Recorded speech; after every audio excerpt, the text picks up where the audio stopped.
The ambulance. Then you gotta wait even longer to get cured. It's a whole big deal. Anyway, I need 2 brave adult volunteers to come on and help me out with the show. 2 extra pair of hands with the glasses. Come on down. All right. Number 1, come on down. Come right on into the infield. Just jump over that little fence there. There you go. Great. Thank you so much for helping us out. My name's Dusty. You are Daniel. Good deal. And he's got, oh, you're going to have to put your beer down. Drink it up. Drink it up. You got it? I'm going to kill that. I'm going to put it right over. What's your name? Put it on. Brian and Daniel. Give them a great big round of applause. They are our 2 very brave volunteers. And guys, we've got some great jobs for you. And if you turn around right there, you'll see that he's got the shovel and the broom. No, you're not taking those. Those are just a joke. Goodness sakes. You were going for it, though. That's great. All right. I'm going to put you right over there in that pretty blue chair. You just sit there, make yourself comfortable. I'll be right with you, and I'm going to take you. You're going to be our official starter, which means I'm going to bring you over here, and if you'll stand about right here for me. Yep. I'm going to introduce you to this. This is the latest and greatest in pig racing technology.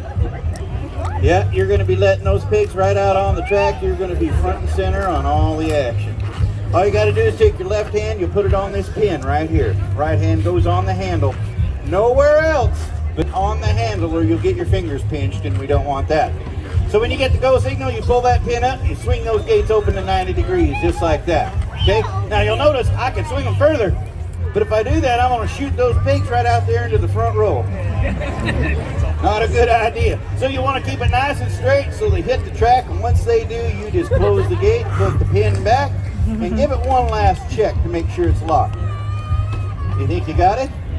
After that, you're free to watch the rest of the race. Let's switch positions. Okay. Crash course. We're going to give you a little practice run. Left hand on the pin, right hand on the handle. On your mark, get set, and go. Ooh, look at that. That's how you do it right there. That fella's got a career in pig racing ahead of him. Yeah. Now, you've been sitting over here all polite watching that thinking, doggone it, he got a pretty good gig over there. But the minute that he opens those gates, he becomes a spectator. And that's when all these eyes are going to shift to you. Because he's going to start the races, and you're going to finish them right here in the most comfortable chair in the whole fairground. Is it a little? Oh, okay. We'll lean on the other side. There you go. That's because you're going to be our official judge. And folks, nothing says official quite like a clipboard. There you go. You're going to be our second pair of eyes. You got to watch right across here for me, and you're going to catch the first 2 snouts that go across that finish line. You see their numbers on their bibs? You just put their numbers in the first and second position on each race. That's correct. All right. They all have great big bibs on with numbers on them. You won't go wrong. Just need the numbers. All right. Just how many beers has he had? That's all right. So, you ready to do this? All right, he's ready. Oh, one last thing. Now, you're not going to be taking any bribes over here, right? All right, all right. I don't know whether the rest of you have heard or not, but there's a nasty rumor going around that the pig races are fixed. Can you believe that? That is utter hogwash. Matter of fact, I think I know where that rumor came from. You know, a couple of our athletes back here in the locker room, they are fixed. But the races are perfectly fair. So now I know I've got both of my officials are ready. I've got all my pigs, they're ready. Are you ready? First round of a pig race is making their way to the Let's see who we got in that first lane wearing that red bib number 4. She's a pretty little lady, and she was named after that fast, wild, dangerous river in Alaska. Let's give her a great big hand. It's Yukon! And lane number 2, wearing that orange number 1. That little devil, he was named after a real slippery character during the gold rush, and that character was a con man. So all I got to say about him, you want to keep your eye on that little pig. Let's hear it for Sophie Smith! In lane number 3, wearing that yellow, number 3 bib. I gotta be honest with you folks. What you do with it? You didn't put it in the He is not the brightest crayon in the box. Yeah. Also Just my, last my week he got invited to a barbecue No, but and he I'm just actually showed up. Oh my goodness. I don't know what he about him for dinner.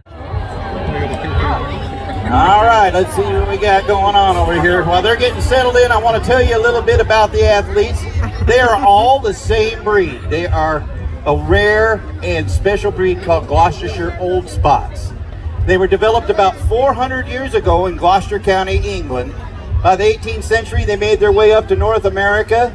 Unfortunately, by the 20th century, their breed had fallen out of favor in the market, causing their numbers to dwindle, and they became critically endangered. We recognize him. He comes from a long, long time ago. In a pigsty far, far away.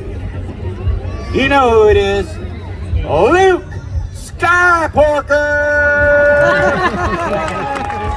In lane number 2, wearing the black number 7. He's a real fast pig. He's also a real fast eater. That's because his second job is competitive eating. That's right, that boy, thank goodness he runs a lot cleaner than he eats. That he is as thick as a bowl of oatmeal. Let's make some noise for Sloppy Joe! In lane number 3, another pretty little lady wearing the pink number 5. She is a crowd favorite wherever we go because she has such a sweet name. But I'm here to tell you, once she hits this track, the sweetness goes away. Let's give her a little love. It's Strawberry! And in that outside lane, number 6 in the blue, he's already a celebrity, a 5-time grand champion, world-famous racing pig. Just last month, he appeared on Snort's Illustrated magazine, swimsuit edition. He does more than racing, too. He also wrote, directed, and starred in 2 blockbuster martial arts films, Pork Chop and Pork Chop 2, all the fixings.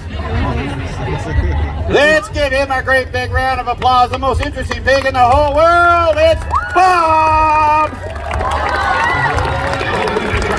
All right, we'll go on the bell now. And he's here to race for us tonight. Let's put our hands together for Koba! And over there on the outside lane, wearing the green number 2. Ladies, you're going to love him. He is the original chauvinist pig. He's a real porkosaurus, but you know, I kind of love him because he does oink at all my jokes. Let's give a little love back. It's Sourdough Jack!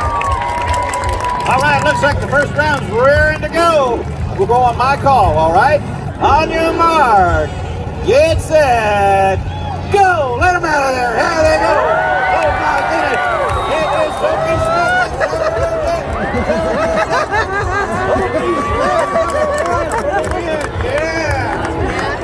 Number 1. Number 1. That was so fun. This ain't no stock car race. Golly, those 2 athletes will be back to see us here in just a little bit because we do elimination racing, meaning that the first 2 pigs from the first 2 races, they return at the end for the grand championship.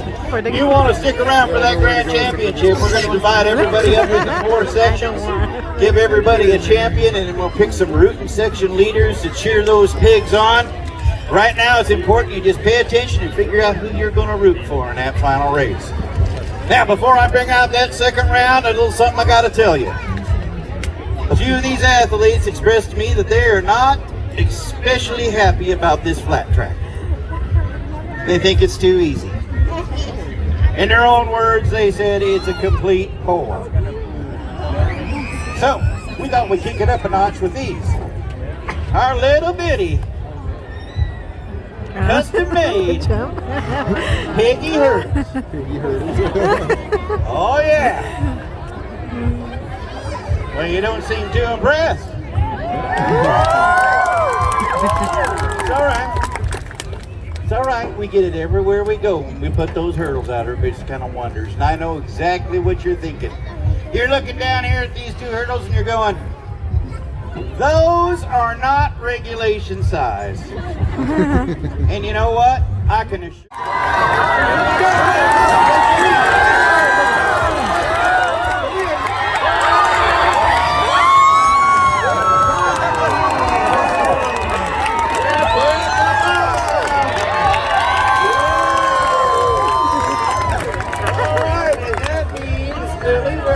I need you to stand up. Stand up. Wave your hands like this. Everybody applaud for her because she's our Nice job. I need one more cheer. Probably the biggest cheer though. Here it is. Unloose. There you go. Go ahead. There we are. Ah, there we go. And they're out. Oh, he's down. It's Bob all the way. Bob all the way. Bob wins that one easy. My goodness. I tell you what, I think it was Luke Skyport for chasing him down, but they just couldn't catch him. So now we know exactly which 4 pigs are going to come back for that Grand Championship race. We're going to let them go back and get a real quick drink of water, cool down a minute. And while you guys are figuring out which pig you're going to root for, we have a very... There he goes. All right, sir. Pass him on.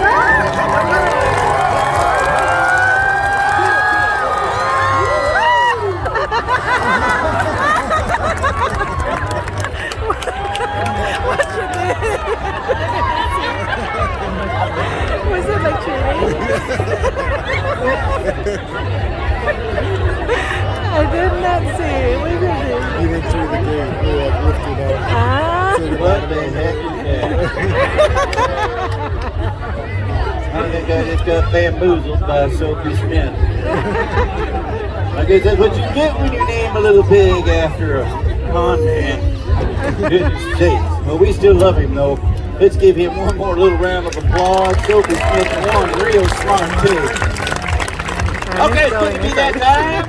That part of the show you all been waiting for, that Grand Championship race.